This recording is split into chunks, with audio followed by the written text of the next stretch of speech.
Hello everyone, అందరికీ నమస్తే. Welcome back to Prashvitha's channel. నేను మీ అను. ఈరోజు నేను మీకు ఒక సింపుల్ అండ్ క్విక్ చికెన్ రెసిపీని చెప్పబోతున్నానండి.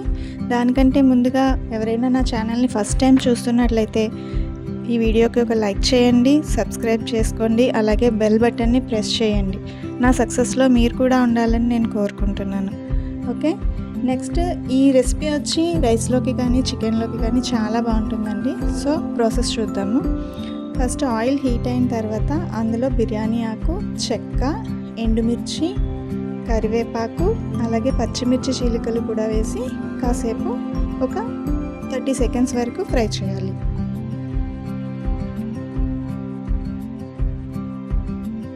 ఇవి ఫ్రై అయిన తర్వాత ఇందులో సన్నగా తరిగిన ఒక 6 to 7 ఆనియన్స్ అండి, పెద్ద ఆనియన్స్. ఎందుకంటే నేను 1 కిలో వరకు చికెన్ చేస్తున్నాను, సో ఆనియన్స్ ఎక్కువే పడతాయి.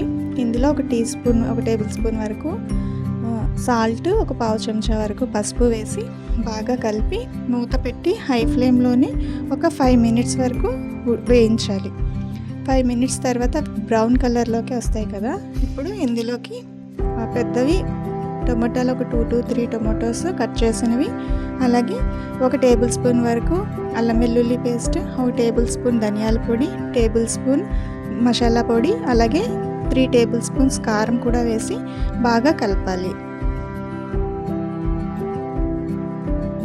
ఇలా బాగా మిక్స్ చేసుకున్న తర్వాత ఇందులో మనం క్లీన్ చేసుకున్న చికెన్ని కూడా వేసి బాగా మిక్స్ చేసి హై ఫ్లేమ్లోనే మూత పెట్టి ఒక 5 మినిట్స్ వరకు ఉడికించుకోవాలి.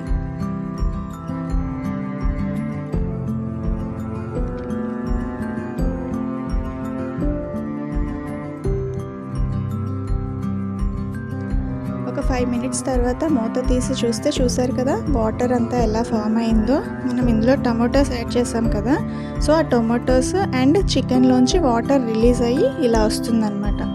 ఓకే, ఇలా వచ్చిన తర్వాత ఒకసారి బాగా కలుపుకోవాలి. ఎందుకంటే మసాలాలు, కారం అన్నీ వేసాం కదా, సో అడుగు పడుతుందన్నమాట. అడుగు పట్టకుండా ఒకసారి బాగా కలుపుకొని మళ్ళీ మూత పెట్టి ఒక 20 మినిట్స్ వరకు మధ్య మధ్యలో తీసి కలుపుతూ ఒక 20 మినిట్స్ వరకు ఉడికించాలి.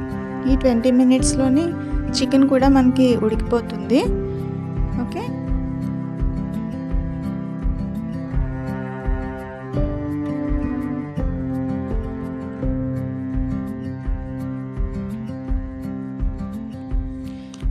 మనకి గ్రేవీ కన్సిస్టెన్సీ అండ్ సాల్ట్ అది టేస్ట్ చూసుకొని సర్వింగ్ బౌల్లోకి తీసుకొని ఇలా గార్నిష్ చేసుకొని సర్వ్ చేసుకోవచ్చు.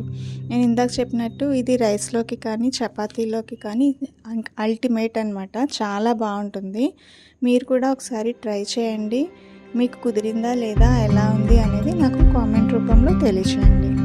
Okay, thank you so much. మళ్ళీ వేరొక వీడియోతో మిమ్మల్ని తప్పకుండా కలుస్తాను. అందరికీ నమస్తే. నేను మీ అను.